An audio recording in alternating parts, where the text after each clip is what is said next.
आप सोच रहे होंगे मैं कौन हूँ। आप सोच रहे होंगे क्यों चोरों की तरह मैंने अपना चेहरा ढक रखा है। 1 साल पहले 7 लड़कों ने मेरे साथ बलात्कार किया था।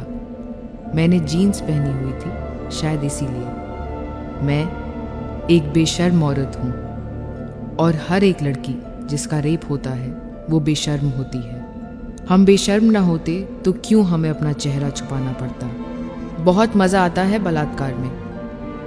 आखिर बलात्कार भी तो सेक्स ही है। बहुत मज़ा आया मुझे जब मेरे कपड़े फाड़े, जब मेरे बाल नोचे गए, जब कई अनजान हाथों ने मेरी 2 टांगों को ज़बरदस्ती खोला। जो आप सुन नहीं पा रहे हैं वो मेरे साथ 1 साल पहले हुआ था और 5 महीने पहले एक 5 साल की बच्ची के साथ। उसने भी जीन्स पहनी होगी, शायद इसलिए।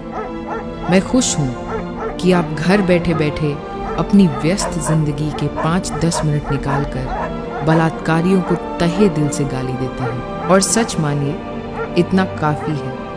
हम जिन लड़कियों का बलात्कार होता है वो ना किसी की बहन होती हैं, ना माँ, ना बेटी। हम कहीं और से ही आए हैं, इसलिए आप चिंता मत कीजिए। रेप जैसी घटना आपकी माँ, बहन, बीवी या गर्लफ्रेंड के साथ कभी हो ही नहीं सकती। मुझे याद है, निर्भया के रेप के बाद चीफ मिनिस्टर शीला दीक्षित ने कहा था, मैं ज़्यादा कुछ नहीं कर सकती, दिल्ली पुलिस मेरे नहीं होम मिनिस्ट्री के अंतर्गत है। ठीक कहा था उन्होंने, समझदार है।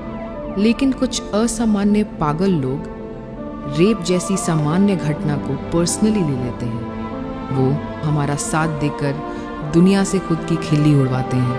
एक बेवकूफ़ चीफ मिनिस्टर ने पिछले साल मेरी जैसी औरतों के लिए अपनी कुर्सी, अपना पॉलिटिकल करियर और अपनी इज्जत मीडिया में खूब उछलवाई थी।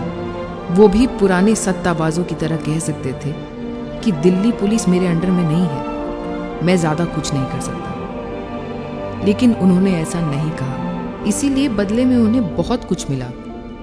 कई नामों से नवाजा गया, धरना किंग, तमाशेबाज, नौटंकी, भगोड़ा, ड्रामेबाज। उस नासमझ चीफ मिनिस्टर की नौटंकी का आप लोगों को भी काफ़ी खामियाजा उठाना पड़ा। जिस शहर में एक नाचती हुई बारात, एक वीआईपी और एक ख़राब लाल बत्ती की वजह से मीलों लंबा ट्रैफिक जाम लग जाता है, वहाँ एक बलात्कार ने आपको आपके महफूज घरों से कई घंटों तक दूर रखा। फिर 26 जनवरी, जिस दिन पूरा देश फ़ख्र से अपने महान गणतंत्र होने का जश्न मनाता है, उस दिन एक ड्रामेबाज ने पूरे देश का ध्यान हम जैसी बेशर्म औरतों पर खींचने की कोशिश की। मैं अपनी जैसी तमाम बेशर्म औरतों की तरफ से उस धरने के लिए आपसे माफ़ी मांगती हूँ। 7 फरवरी को मैं और मेरी जैसी तमाम बेशर्म औरतें अरविंद केजरीवाल को फिर अपना वोट देंगी। हम मजबूर हैं, साथ दिया था उसने। आपकी ऐसी कोई मजबूरी नहीं है, आप किसी को भी वोट दे सकते हैं।